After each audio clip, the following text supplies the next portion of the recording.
Hello everybody, my name is Mr. Miles. I'm going to be your POW Science scientist for the next 5 or so minutes. So you might have noticed that we are not inside of POW Science, and that is because that POW Science is doing our part to promote social distancing. So instead, we are in scenic Mr. Miles's basement.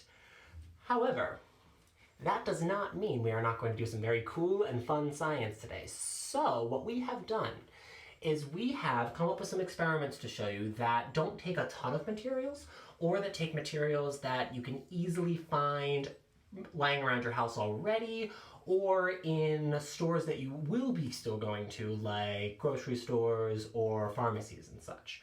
And even if for some reason you can't get your hands on the materials or you don't want to go out and find them, that's okay, because you can still watch along with your family and come learn something and hopefully have a little fun during this kind of crazy, chaotic time.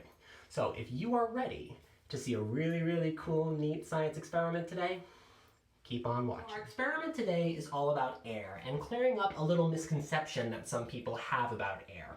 So a lot of people think about air as sort of the absence of anything else. They think about it as not taking up any space. However, it's pretty clear, if you've ever been in a windstorm of any sort, that air does take up space and it does take up volume. We can actually feel this if we take our hands out like this. We can give them a little flap and flowing up a balloon. So when I breathe in, I'm going to be breathing in oxygen gas from the air, and I'm going to be breathing out carbon dioxide, and it's going to go inside of the balloon, like so.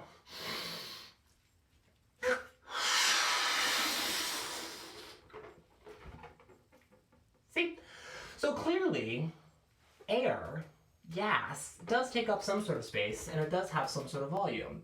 So what we're going to do today is we're going to do a little demonstration to kind of really hammer in this point. And what I'm going to do is at certain points I'm going to ask you what you think is going to happen. And so at those points you can pause, give a little think, and then see the results. So let's get started. Ooh. So this experiment takes 2 materials, 3 if you count air from your lungs. So the first thing it takes is any sort of plastic bottle. It's really important that it's plastic, and you'll see why when we do the next step of it. So you don't want to use something glass for this. So the other thing you need is a balloon, just like this one. And here's what we're going to do. So this is kind of the hardest part, is doing this setup. So what we're going to do, and I might have to do it on the table, so you might not be able to see quite as clearly, but I'll show you as best I can, is we're going to take our balloon and kind of put it inside the bottle so that the mouth is up here, up top. And what you want to do is stretch the mouth of the balloon over the mouth of the bottle so that it makes it everything trapped inside. So it should look something like this when you're done. So I'm gonna go ahead and do this on the table because I've tried, I can't get it, I can't do it up there. So let me just give this a little stretch. Wish me luck, everybody. Oh geez. Okay, got it. See, so it looks something like this. And so what I want you to do is I want you to try blowing up the balloon. But before you blow up the balloon, I want you to think about what you think is going to happen when you try to blow up the balloon. Is it going to fill up the bottle? Is it going to not blow up at all? Is it going to pop? What do you think is going to happen? So give the video a pause, have a think about it, and then tune back in. So hopefully you've had the time to give that question a little bit of a think.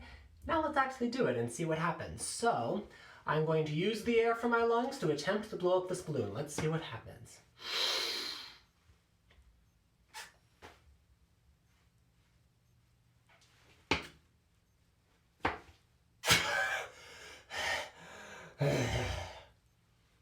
It didn't work! So the reason it didn't work is because air has volume. Air takes up space. And what you're trying to do when you try to blow up this balloon is you're essentially trying to introduce more air inside of the bottle. But there's already air inside the bottle, and so that air will compress a little bit. That's why you're able to blow up the balloon a little bit.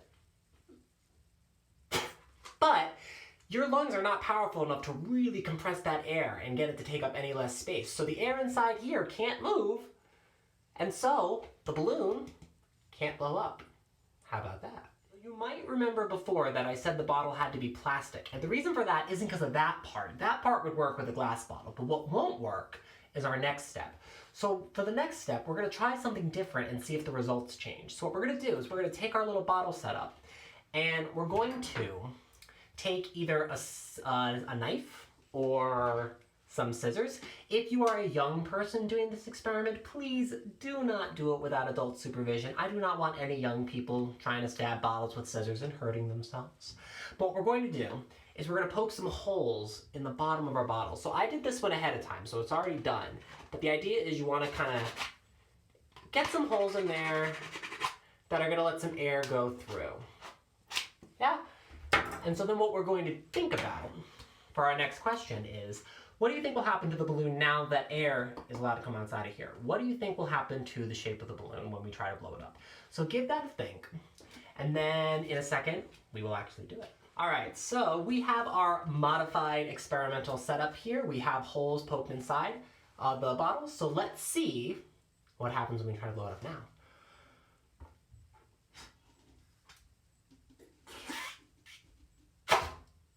Hooray! It worked! So what happened here is that because the air is now allowed to escape, when we blow up the balloon, it pushes air from our lungs inside of the balloon. That balloon fills up the space of the bottle, but then the air at the bottom of the bottle just gets pushed out. So it allows us to fill up our balloon and fill up our bottle. The one thing you want to be careful of when you do this second part of the experiment is when you let go, you want to make sure that you don't just try to suck all that air back into your lungs. You want to let your mouth off of the bottle, let the air fly out. It's going to kind of hit you in the face a little bit. Watch. Ooh. So, needless to say, when we do this experiment, it should be one bottle per person. We don't want to be spreading around any germs or viruses at this time. But this is a really, really fun experiment that's going to be really, really easy to do with very, very few materials, and hopefully you and your family can have some fun doing that while we're all kind of hunkered down together. All right, well, thank you for watching. My name is Mr. Miles again. I am your PAL Science Scientist, and I hope you have a great rest of your day.